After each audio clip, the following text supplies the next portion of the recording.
An artist's studio in the 16th century was a world of color experiments.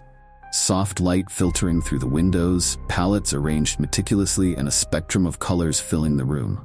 Among them, an unusual, alluring brown.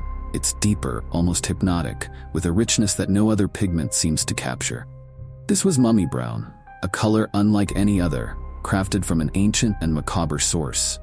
Back then, pigments weren't simply bought at art stores or squeezed out of tubes. Artists went to extraordinary lengths to find unique colors, sometimes traveling great distances or paying hefty sums for just a small amount of rare material. And mummy brown was one of the most mysterious and desired of them all. This shade had a strange ability to convey depth and warmth, making it ideal for shadows, skin tones, and earthy backdrops. But the secret to its unique tone lay in a material steeped in centuries of ancient ritual: the remains of Egyptian mummies. Yes, mummy brown was made from ground-up remains of both human and animal mummies from ancient Egypt. Tombs that had been sealed for millennia were raided, and their contents pulverized to dust, becoming this prized pigment. While it sounds shocking now, the Europeans of the 16th century had already developed a fascination with mummified remains, using powdered mummy as a remedy for all sorts of ailments, from indigestion to internal bleeding. What began as medicine soon became a material for art, fueling a strange and twisted trade in the dead. At first, mummy brown was rare, but demand soon began to outstrip supply. This pigment was so sought after that artists across Europe were clamoring for it. Apothecaries, ever the opportunists, had been stocking up on mummies for medicinal purposes. But as artists caught on to the pigment's allure, a darker market took shape. Grave robbers and merchants in Egypt saw an opportunity. Entire tombs were plundered, mummies ripped from their resting places, shipped off to European ports, and ground into paint. But mummies were not infinite. As more and more were destroyed, the price rose. And where there's money, there's always someone willing to cut corners. Some merchants, running low on real mummies, resorted to making their own.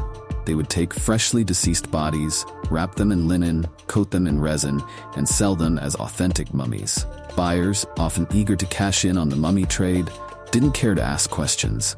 They didn't want to know if what they were buying was really an ancient Egyptian relic or simply a macabre counterfeit. For artists, though, authenticity mattered less than the color. The end result was mummy brown, a pigment with a story as rich and dark as its hue. For decades, artists had unknowingly incorporated this pigment into their masterpieces. They painted with mummy brown, unaware of what exactly they were putting on the canvas. But rumors eventually began to circulate. Whispers passed from one artist to another of the real source of mummy brown, that this brown was not just a mineral or dye, but the remains of people who had once lived, centuries ago, in Egypt. And when the truth became widely known, shock rippled through the art community. Some artists, horrified, could not believe they had been painting with actual human remains. Edward Burne-Jones, the famous pre-Raphaelite painter, was so appalled that he buried his remaining tubes of mummy brown in his backyard. He even held a small ceremony, a mock funeral for the paint, laying it to rest as one might a deceased loved one. Burne-Jones wasn't alone. Other artists around Europe started discarding their tubes of mummy brown too. The color, it seemed, was too unsettling to continue using. But what's fascinating is that not all artists reacted with horror. Some were almost ambivalent, reasoning that the pigment was simply another tool for their art. Yet as knowledge of mummy brown's origins spread, a darker question began to emerge. Had the souls of these mummies found peace, or had their remains, scattered across Europe, disturbed their eternal rest? Stories began circulating that paintings containing mummy brown were cursed. Art patrons and artists whispered that spirits of the deceased, whose bodies had been turned into pigment, lingered within the art, watching from within the brushstrokes. Some claimed strange misfortunes befell those who used mummy brown or owned paintings that contained it. One artist reportedly fell gravely ill after using the pigment, convinced he was haunted by the soul of an Egyptian whose remains he had ground into color. Another story tells of a man who had nightmares every night after buying a painting with mummy brown.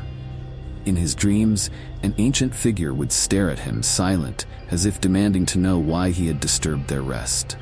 While none of these tales were ever proven, the fear persisted, casting an eerie shadow over Mummy Brown. Then there was the lingering question. Did these mummies, stripped from their tombs and reduced to powder, bring bad fortune upon those who desecrated them? Or was it the mere suggestion of such a horrific origin that inspired the tales of curses and hauntings? Regardless, the aura of death and mystery surrounding Mummy Brown grew, and so did the reluctance to use it. By the 19th century, Mummy Brown's strange popularity started to fade. People were growing uneasy about the desecration of ancient remains, and some even demanded that it stop. Tombs in Egypt, once freely pillaged, were being protected, as governments and archaeologists alike sought to preserve what remained of these ancient sites. The Egyptian government placed new restrictions on the export of mummified remains, making it harder for the pigment to be produced. Artists, too, were moving away from pigments with such grisly origins, and substitutes for Mummy Brown emerged, made from safer, non-human sources. It was a gradual process, but eventually, the fascination with using human remains in art gave way to a respect for the dead. By the early 20th century, the last known tubes of Mummy Brown were sold. One of the last batches was rumored to contain only the faintest trace of true mummy, diluted as supplies dwindled to almost nothing. With that, the bizarre chapter of Mummy Brown ended. This pigment, born of a fascination with the exotic and the ancient, had finally been laid to rest, as artists turned to more humane sources. But the story of Mummy Brown endures, a strange and eerie reminder of the lengths humans will go for beauty, and the dark paths they sometimes tread in its pursuit. The tale of Mummy Brown is a haunting snapshot of how art, history, and even superstition collide. From Egyptian tombs to European studios, this story is steeped in macabre intrigue and the unintended consequences of curiosity. It shows us how, in the quest for artistic innovation, humans once went to extraordinary and even unsettling lengths. Give this video a like if you want more content like this, and share it with someone who loves hearing about bizarre art secrets. Thanks for watching.